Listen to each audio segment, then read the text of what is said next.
Hello friends. आज हम Jane Austen discuss करने वाले हैं। जेन ऑस्टन फेमस नॉवलिस्ट थी ऑफ 18th सेंचुरी। उनकी लाइफ हिस्ट्री और कुछ वर्क्स आज हम डिस्कस करेंगे। जेन ऑस्टन का लाइफ स्पैन है 1775 से 1817 तक, और ये पैदा हुई स्टीवेंटन हैम्पशायर में। इनके फादर का नाम जो था वो जॉर्ज ऑस्टन और इनकी मदर का नाम कैसेंड्रा था। अच्छा, इनकी एक और सिस्टर जो है वो जेन की थी, उसका नाम भी जो है उसकी मदर के नेम से ही था, कैसेंड्रा। और ये जो है वो 7 सिबलिंग्स थे टोटल। जेन के साथ मिला के टोटल जो है वो 7 सिबलिंग्स थे, और सबसे यंगेस्ट जो थी, सबसे छोटी जो थी, वो जेन ऑस्टन थी। इसका एक भाई था जेम्स।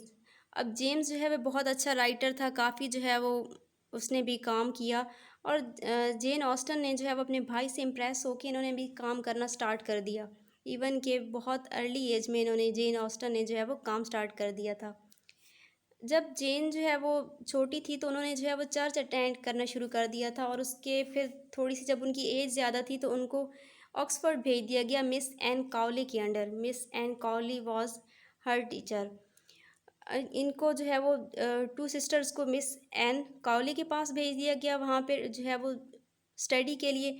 बट जेन ऑस्टन जो है वो was suffering from typhus disease, तो इसलिए वो फिर वहाँ से कुछ अरसा बाद वापस आ गई।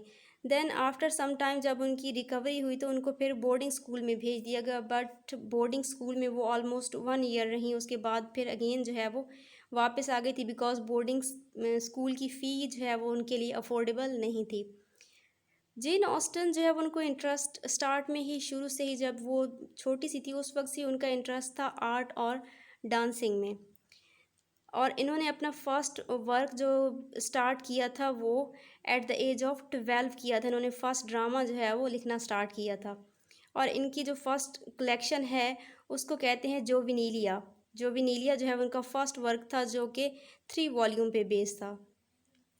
जब जेन ऑस्टन ने राइटिंग स्टार्ट की तो वो जो है वो एक तो अपने भाई से इम्प्रेस थी, फिर उनका जो है वो उनकी फैमिली कुछ इस तरह से थी, लिटरेरी टाइप, और जहाँ पे जो है वो एक्टिंग वगैरह की तरफ रुझान था, या उनके जो है वो फादर के फ्रेंड्स वगैरह जो है वो इस फील्ड से मुंसलिक थे। तो जेन ऑस्टन जब लिखना स्टार्ट किया तो उन्होंने पहले शॉर्ट स्टोरीज़, नोवेला, इस तरह की चीज़ें लिखी। तो वो जो लिखती थी तो शाम को वो अपनी फैमिली के साथ बैठ के उनको जो है वो पोएम्स और वो शॉर्ट स्टोरीज़ वगैरह सुनाती थी। अच्छा, उनका फिर जो फर्स्ट उन्होंने लिखा था नॉवल वो था लव एंड फ्रेंडशिप, और love and friendship was a stair, because उस वक्त जो है वो कुछ गोथिक नॉवल भी फेमस थे, तो उन्होंने लव एंड फ्रेंडशिप जो है वो is a kind of satire लिखा गोथिक नॉवल पे।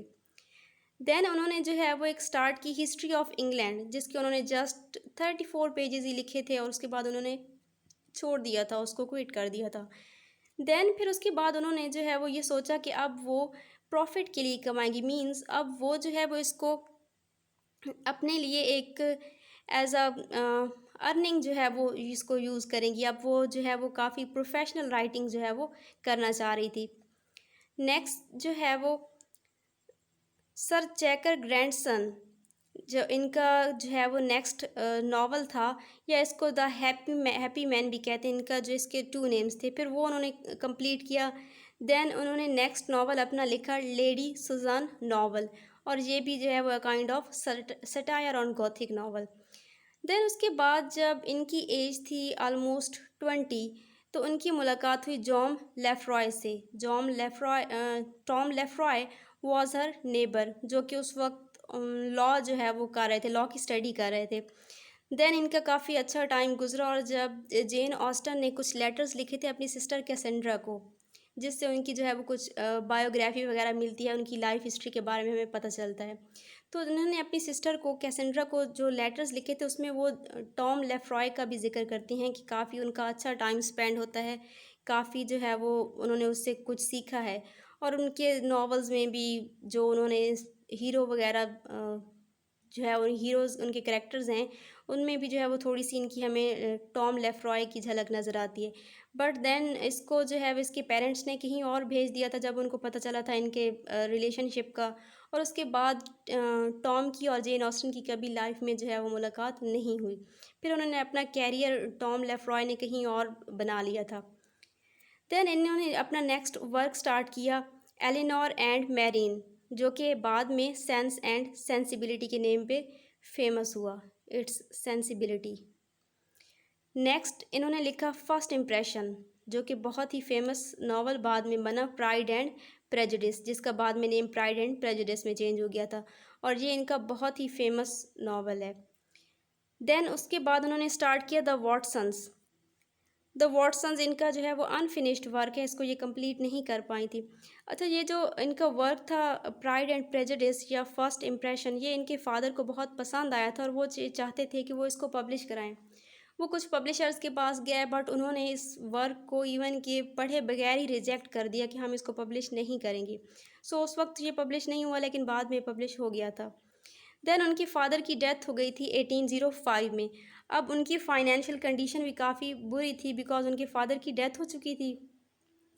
देन वो उनका जो है वो नेक्स्ट नावल पे वो एक काम स्टार्ट करती हैं, लेकिन उससे पहले ही वो ये सोचती हैं कि वो अपने पहले नावल को पब्लिश कराएं। तो जब वो किसी पब्लिशर के पास जाती हैं तो वो कहते हैं इसको मैं ऑन कमीशन पब्लिश करूँगा। ऑन कमीशन कह सकते हैं कि इसमें जो है वो ऑथर के अपने रिस्क पे कोई भी काम उनका पब्लिश होता है। उसके बाद जब इनका ये नावल पब्लिश हुआ तो उसमें जो है वो राइटर का नेम नहीं था। अच्छा, ये 18th सेंचुरी में जो नावलिस्ट थी उनके अपने नेम से कोई भी उनके वर्क्स पब्लिश नहीं होते थे। उस वक्त ये मतलब अच्छा नहीं समझा जाता था कि कोई जो है वो किसी लेडी के नेम पे नावल पब्लिश हो रहा है। तो इन्होंने अपना फर्स्ट नावल जो पब्लिश कराया था उसमें ऑथर का नाम लिखा हुआ था बाय अ लेडी। नेक्स्ट फिर उन्होंने pride and prejudice novel publish कराया, और जब प्राइड एंड प्रेजुडिस नावल उन्होंने पब्लिश कराया था तो उसके ऑथर का नेम उन्होंने क्या लिखा था, by the author of sense and sensibility. Because इनका नावल सेंस एंड सेंसिबिलिटी काफ़ी फेमस था, तो इसलिए उनके जो है वो रेफरेंस से उन्होंने नेक्स्ट नावल में वही अपना नेम लिखा। और उनकी लाइफ में उनके जितने भी वर्क्स थे वो जो पब्लिश हुए उसमें किसी में भी उनका अपना नेम शामिल नहीं था। और ये सेम केस जो है वो बाकी फ़ीमेल राइटर्स के साथ भी था कि वो अपना नेम यूज़ नहीं कर सकती थी एज राइटर। देन उन्होंने फिर नेक्स्ट मैंसफील्ड पार्क पे काम किया, जो कि 1814 में पब्लिश हुआ। नेक्स्ट उन्होंने एमा नावल लिखा, बट 1816 में उनकी जो है वो तबीयत ख़राब हो गई, काफ़ी जो है वो बीमार रहने लगी थी। एंड देन नेक्स्ट ईयर उनका 1817 में जो है वो इंतकाल हो गया था। अच्छा, इस दौरान 1816 से 17 के दौरान भी उन्होंने काम अपना जारी रखा था, उन्होंने जो है वो अपनी राइटिंग्स छोड़ी नहीं थी। अब जो है वो देख लेते हैं कि इनके नावल किस तरह के थे। इनके नावल जो है वो रियलिस्टिक थे, इसमें कोई जो है वो सुपर नेचुरल थिंग या इस तरह की चीज़ें वो यूज़ नहीं करती थी। उनके सारे नावल्स रियलिटी पे बेस करते थे, रियल इश्यूज़ पे, सोशल नॉर्म्स पे, इस तरह की चीज़ें वो हमेशा डिस्कस करती थी। इसके अलावा इनकी राइटिंग में एक और इम्पॉर्टेंट चीज़ जो है वो ये है कि वो ह्यूमर का यूज़ करती थी काफ़ी, एंड सटायर भी। सटायर वो जो है वो काफ़ी सोसाइटी पे या इस तरह के स्टेटस, हायर स्टेटस के लोग किस तरह से बिहेव करते हैं लोअर स्टेटस के साथ, तो इस चीज़ पे भी उनका सटायर काफ़ी था। इसके अलावा इनकी नॉवेल्स में हमें कॉमन लाइफ मिलती है, जैसे शेक्सपियर लिखते थे ना किंग्स एंड क्वींस, इस तरह से, तो इनकी लाइफ में कुछ ऐसा नहीं था, वो हमेशा कॉमन पीपल को ही डिस्कस करती थी।